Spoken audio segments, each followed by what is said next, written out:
Okay, let's take a little journey into a place you probably see every single day, but maybe don't really see your medicine cabinet. We're going to unlock its secrets together. You know that feeling, right? You're staring at a prescription bottle and it feels like you're trying to read a foreign language. All those wild names, atorvastatin, lisinopril, sertraline.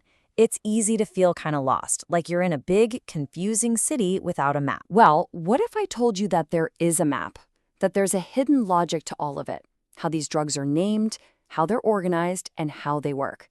Today, we're going to uncover that map together and turn all that confusion into clarity. So every good tour has to start at the beginning, right? With the origin story. Because just like any city, the world of medicine has its own foundational districts. And believe me, the oldest ones are built right from the ground up.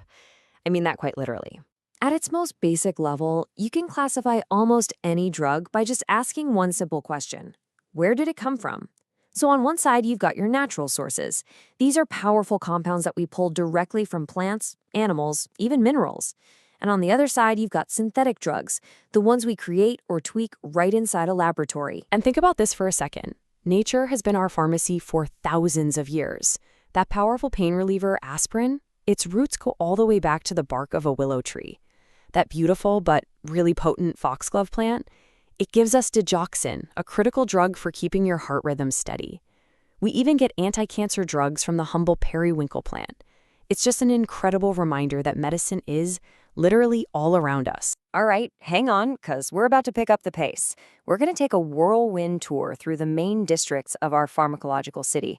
This time, though, we're not organizing them by where they came from, but by what part of the body they're designed to help. First stop, the brain and mind district. This is home to all the medicines that help our central nervous system. Things like sertraline, you probably know it better as Zoloft, a really important antidepressant. Okay, next up, we're zipping through the bustling cardiovascular district. This area is all about the heart and blood vessels. A major landmark here is lisinopril, which is a key player in managing high blood pressure. A quick turn now takes us into the allergy and respiratory district, a place a lot of us visit, especially when the seasons change. This is where you'll find common stuff like loratadine or Claritin that helps us all breathe just a little bit easier. And our final stop on this super fast tour, the gastrointestinal district. This area handles everything from your stomach on down, with major players like omeprazole for things like acid reflux. It just goes to show you how specialized and organized the city of medicine really is. So we've seen the city's general layout. Now it's time to slow down a little and zoom in, because just like any great city, this one has its own famous landmarks with really fascinating backstories. Let's visit a few and uncover some secrets from right behind the pharmacy counter. Now, this is a fantastic story of molecular teamwork. See, to treat Parkinson's, a drug called levodopa needs to get to the brain. The problem is, our body breaks it down way too fast. So enter the hero of the story, another drug called carbidopa.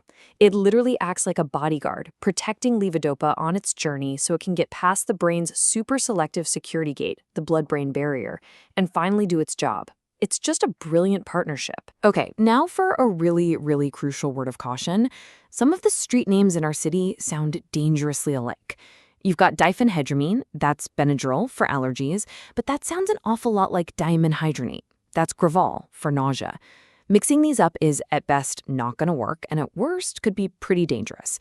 It's exactly why you've always got to read the label so carefully. Have you ever wondered why you have to actually go ask the pharmacist for certain cold medicines like Sudafed? Well, here's the secret.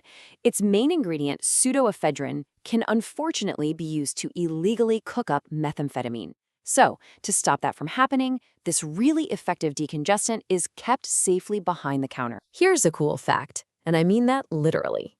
While most of our medicines are perfectly fine at room temperature, there are some really important exceptions. These eye drops, Lanaprost, are what you might call a cold case. They absolutely have to be kept in the fridge to stay stable and effective. It's one of those small details that makes a huge difference. Okay, we've seen the districts and we've visited the landmarks. Now for our final part, we're going to give you the key to the whole city. It's time to learn how to read the street signs for yourself so you never feel lost in the world of medicine ever again. So the first step is just understanding that most drugs have two names. You've got the generic name, like atorvastatin. Think of that as its official scientific name. Then you've got the brand name, like Lipitor. That's more like its popular nickname. Just knowing that both exist is your first key to navigating this world. But this right here is the real secret decoder ring. A ton of drug names have a suffix, a little ending, that acts like a code telling you exactly what family it belongs to. So if you see a name ending in sartan, you know it's for blood pressure. If it ends in statin, it lowers cholesterol. That olol tells you it's a beta blocker for your heart. And if you see mab at the end, that's a sign it's a modern, lab-made protein called a monoclonal antibody. This is your ultimate cheat sheet. And just like that, once you know about generic versus brand names and you have this secret suffix code, the city isn't confusing anymore. The map just becomes clear. You can start to see all the patterns, understand the connections, and really navigate your own health with so much more confidence. So go on, take a look in your own medicine cabinet. With these new tools, you're not just reading strange words on a bottle anymore. You're reading a map, and it's one that's filled with origins, purposes, and some really incredible stories. So now the question is, what story does your medicine tell?